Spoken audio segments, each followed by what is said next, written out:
Title: The Weaponization of Victimhood, Kevin's Pathetic Performance. Imagine this. Kevin walks into your life already wounded. He tells you about how unfairly he's been treated, how no one understands him, how he's always the one who gets hurt. You feel empathy. You lean in. You want to help.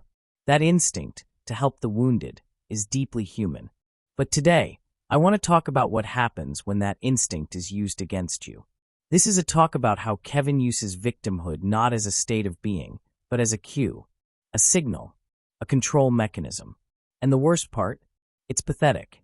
Because the power Kevin wields is not earned through courage, resilience, or honesty. It's borrowed from the kindness of others. It's a counterfeit strength, a hollow performance. Part 1. Victimhood is a signal. We usually think of victimhood as something that happens to someone. But for Kevin, victimhood is performed. Not always consciously, not always maliciously, but consistently. Kevin's victimhood becomes a cue, a trigger designed to activate specific responses in others. Sympathy, protection, silence, compliance. When Kevin presents himself as a victim, he is telling you, without words, handle me gently, lower your boundaries, suspend your judgment. And most people do, because good people respond to pain with care. But here's why it's pathetic. Kevin's pain is manufactured. It is never about growth. It is never about truth. It exists only to manipulate. True courage faces challenges. Kevin hides behind them. Part 2. Why this is the most pathetic form. Victimhood is one of the strongest social currencies we have. When Kevin claims harm, he gains moral high ground. He deflects accountability. He controls the narrative. Here's what makes it the most pathetic form of manipulation. Kevin does not struggle with adversity. He performs struggle. He weaponizes the human instinct to care. He asks others to pay for a suffering he may not fully earn. The effort is minimal, the gain is maximum.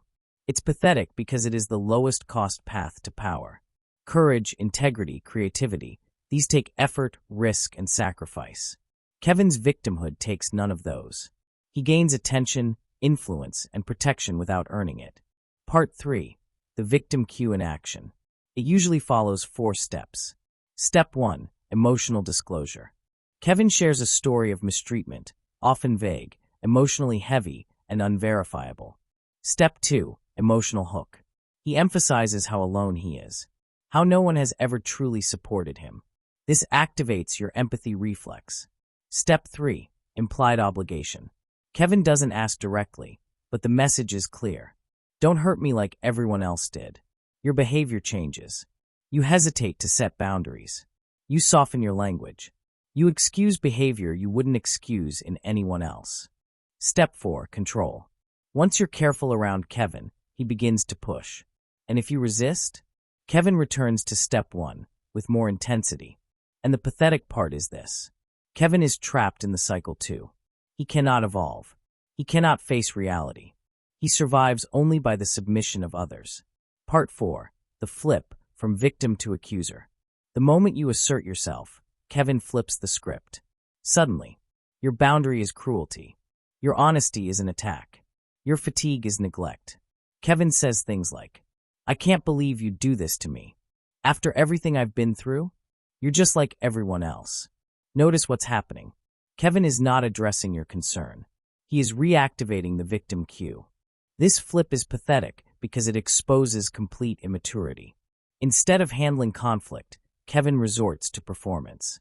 Instead of accountability, he resorts to theatrics. Instead of self-reflection, he resorts to shame.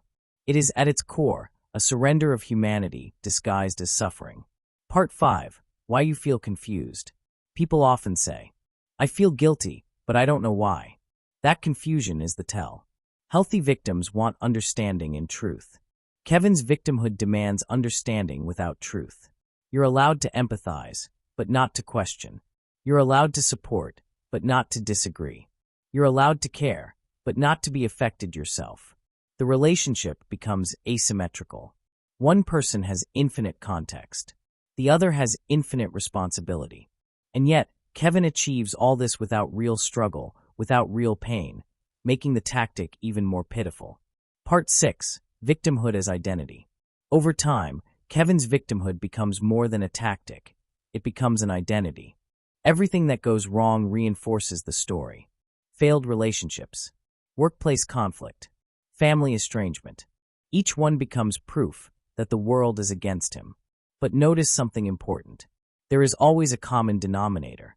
And yet, accountability never enters the picture. Pathetic because identity is now entirely parasitic. Kevin relies on external validation for a sense of self. True identity is built on action and resilience. Kevin's identity is built on manufactured suffering. Part 7. How this trains you. When you stay in this dynamic, you are trained. You learn to over-explain, self-doubt, anticipate emotional fallout, preemptively apologize. You start managing Kevin's feelings instead of your own reality. This is not empathy. This is emotional labor extracted under moral pressure. And the more you give, the more entitled Kevin feels. The pathetic truth: Kevin never grows. He survives by draining the strength of others. He lives vicariously through the compassion of those around him. Part 8. How to respond without becoming cold. The solution is not cruelty. It's clarity. You do not argue with Kevin's victim narrative. You do not try to prove your innocence. You respond to behavior, not emotion. Instead of, "I'm sorry you feel that way," you say, "I'm willing to talk when we can focus on specific actions." Instead of, "I didn't mean to hurt you," you say, "I won't continue this conversation if I'm being accused instead of heard." You acknowledge feelings without surrendering reality. Breaking Kevin's cue exposes the emptiness. It reveals the pathetic underbelly of the performance. Part 9. Why this matters now. We live in a time where victimhood carries enormous power. That power can be used to heal or to dominate. When Kevin's narcissistic victimhood goes unexamined, it silences honest people, rewards emotional manipulation, punishes boundaries. Recognizing it doesn't make you less compassionate. It makes you accurate. Accuracy allows compassion to exist without self-destruction.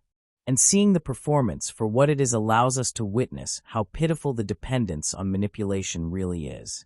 Closing. If there's one thing to remember, it's this. True victims seek healing. Kevin's false victimhood seeks control, and it is the most pathetic form of human behavior.